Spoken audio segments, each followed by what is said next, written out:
Jadi selamat sore teman-teman, kembali lagi dengan saya Nilo Kartika Dewi dengan nomor NIM 202111.12463.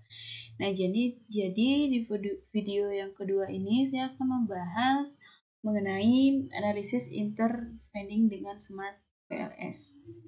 Itu ya, dengan versi 3.3 gitu. Jadi dalam membuat Smart PLS ini ada data yang harus kita persiapkan, yaitu ini data dalam bentuk Excel, tapi nanti formatnya diubah jadi CSV karena yang Smart PLS hanya mau menerima data berbentuk CSV. Nah, jadi ini datanya. Jadi pastikan saja ketika datanya ini hanya satu sheet. Kalau 2 sheet itu dia tidak akan mau ke import datanya. Jadi kita delete satu sheet, dan terus kita pakai yang ini. Nah, jadi tadi saya udah nge-save format CSV-nya. Jadi ini bisa di-save ya. Save as, pilih ke CSV gitu. Jadi kita langsung ke aplikasinya. Ini aplikasi Smart PLS. Kita klik new project. Kita buat tugas 2 AAK. Nah, oke. Nah, kemudian kita import datanya. Double klik to import data. Jadi ini bisa kita import ya. Nah, jadi ini. Nah, datanya udah import. Jadi, next kita akan klik ini. Gambar kecil ini. Kita akan membuat model penelitiannya. Nah, seperti ini. Jadi ini indikatornya X1 sampai X5 itu dengan variabel motivasi kita taruh di sini. X2 sampai dengan X3 kita taruh sebagai variabel lingkungan kerja, kita taruh di sini kejauhan. Ini kejauhan. Nah, di sana. Terus ini M1 sampai M4 kita taruh di tengah sebagai variabel mediasi.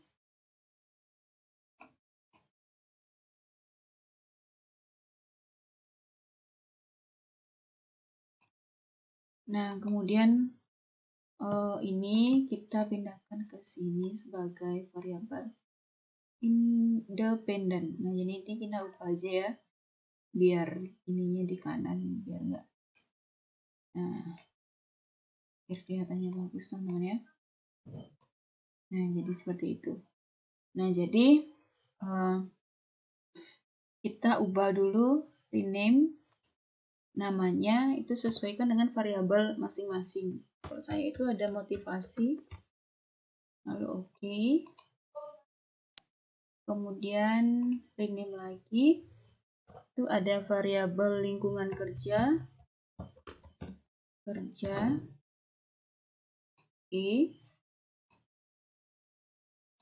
Terus dia ada disiplin kerja, terus ada kinerja. Nah, jadi ini pola yang pertama dari masing-masing variabel. Nah, kemudian warna ini masih merah. Nah, jadi kita buat warnanya menjadi biru dengan menarik garis hubungan masing-masing variabel. Caranya adalah kita klik connect. Nah, kita hubungkan motivasi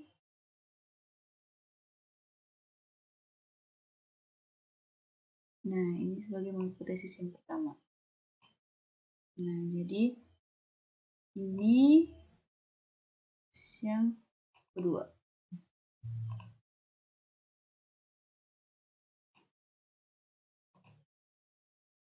Jadi ini sesuaikan dengan hipotesis teman-teman masing-masing ya.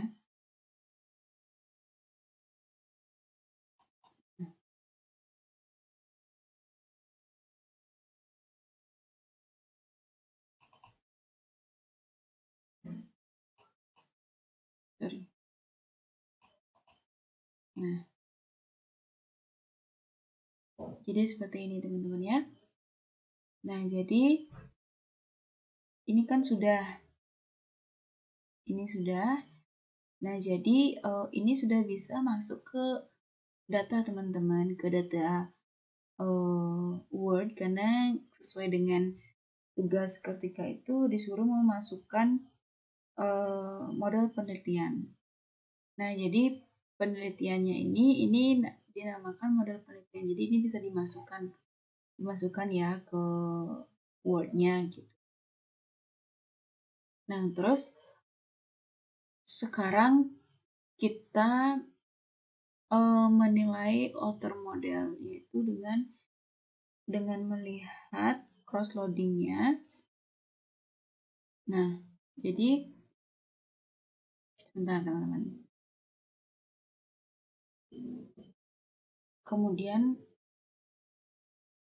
cara, nah jadi setelah modelnya ini masuk di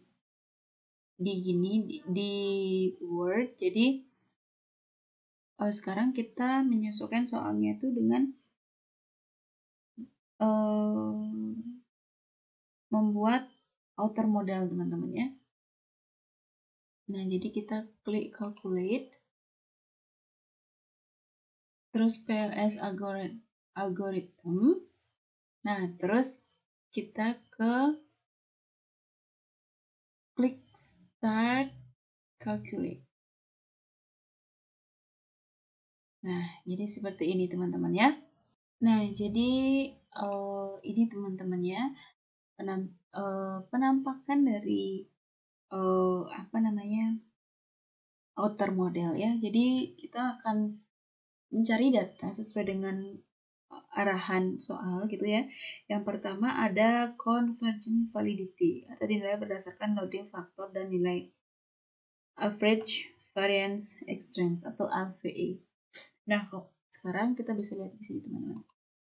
Nah, jadi ini kan otomatis sudah berubah kan dia, karena dia sudah dikalkulate tadi. Nah, sekarang kalau kita mau melihat apa namanya,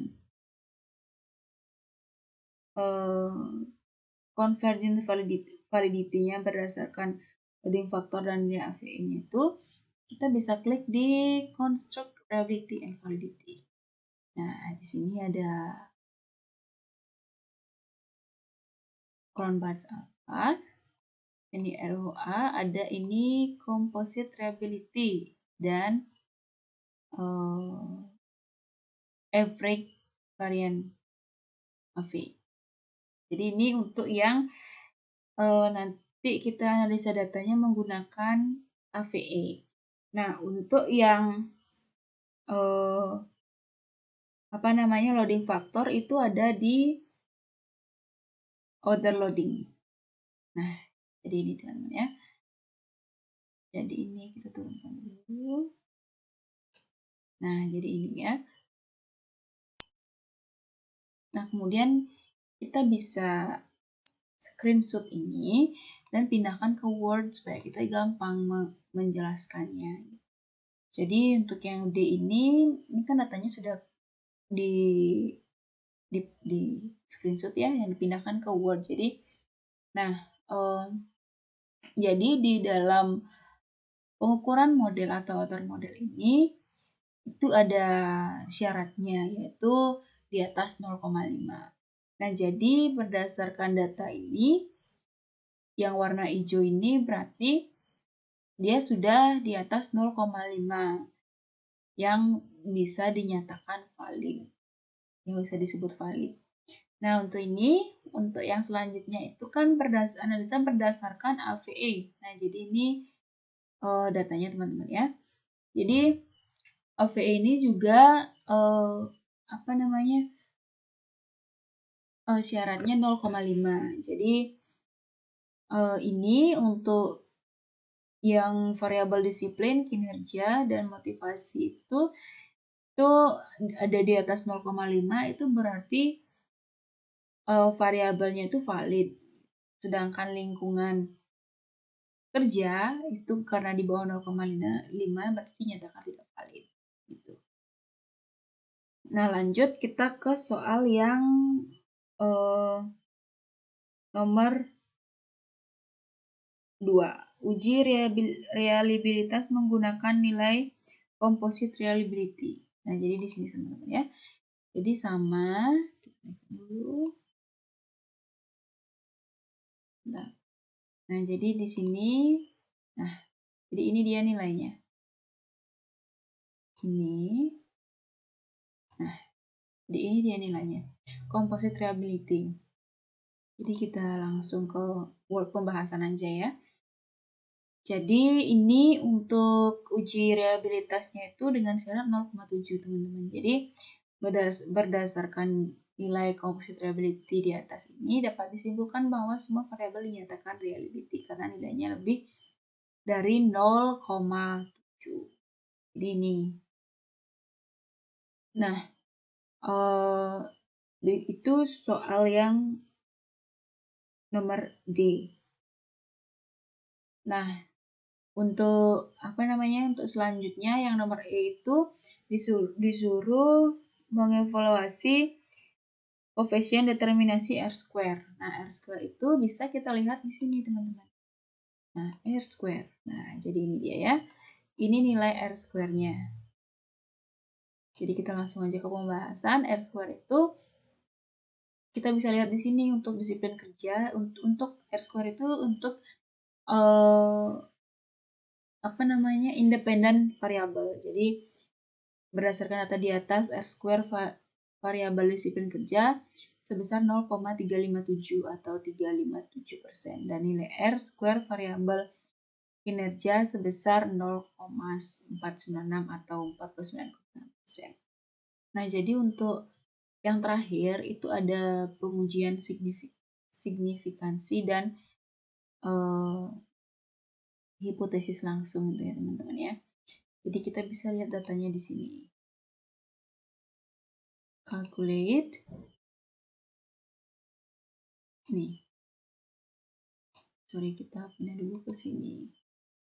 Calculate. Nah, kita pilih one tail. Saat calculate.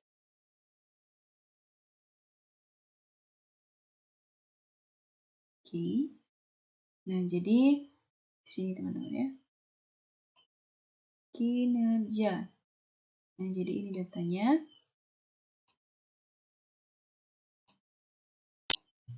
Nah, jadi kita langsung bahas di Word saja ya, biar gampang.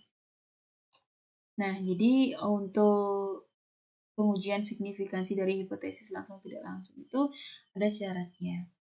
P-value, ini P-value harus lebih kecil dari 0,5 dan T hitung harus lebih besar dari T table sebesar 1,96 baru hipotesis itu dinyatakan signifikan. Nah, kita lihat hipotesis yang pertama, motivasi berpengaruh positif signifikan terhadap disiplin kerja. Motivasi terhadap disiplin kerja. Nah, P-value-nya dia lebih kecil dari 0,05 dan T hitungnya lebih besar dari T tabel sebesar 1,96. Jadi bisa dinyatakan signifikan ya teman-teman ya. Begitu juga dengan hipotesis yang nomor 2. Lingkungan kerja berpengaruh positif. Nah, lingkungan kerja berpengaruh positif terhadap disiplin kerja. Kerja dan disiplin teman-teman ya. Untuk P-value-nya itu di bawah 0,5 dan T hitungnya itu lebih besar dari T tabel sebesar 1,9. Jadi signifikan. Nah, motivasi berpengaruh positif ini disignifikan terhadap kinerja karyawan ini dinyatakan tidak signifikan karena kita lihat di sini. Motivasi ke kinerja karyawan.